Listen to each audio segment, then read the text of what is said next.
Sattenapalli Janasena incharge Borra Venkata Apparao కీలక వ్యాఖ్యలు చేశారు. పవన్ కళ్యాణ్ ఎవరికి ఓటు వెయ్యమంటే వాళ్లకే వేస్తామంటున్నారు బొర్రా అప్పారావు. పరోక్షంగా కన్నా లక్ష్మీనారాయణను టార్గెట్ చేశారు బొర్రా అప్పారావు.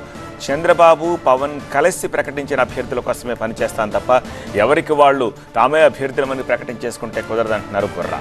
పవన్ చెప్పినట్టు మూడో వంతుగా 60 సీట్లు జనసేనకు రావాలి, పవన్ కళ్యాణ్ ముఖ్యమంత్రి కావాలి అని బొర్రా అప్పారావు ఆకాంక్షిస్తున్నారు.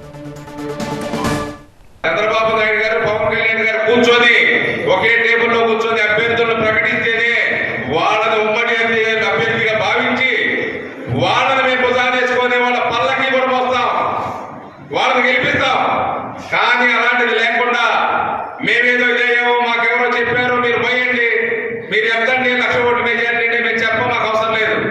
మాకు ఏది చెప్పినా మేము ఏది ఆచరించాలన్నా సరే పవన్ కళ్యాణ్ గారే చెప్పాలి. పొత్తు ప్రకటించే వరకు మన 10 మందే. ఎవరైతే అక్కడ పాయింట్ ఆఫ్ కాంటాక్ట్ ఉన్నారో వాళ్ళ ఆధ్వర్యంలో మన జనసేన పార్టీ మొత్తం పనిచేయాలి, మన జెండాను నిలబెట్టుకోవాలి. రేపు అన్నయ్య ఏ పని చెప్తే ఆ పని చేద్దాం, ఎవరికి ఓటు ఏమంటే వేద్దాం. అన్నయ్య చెప్పారు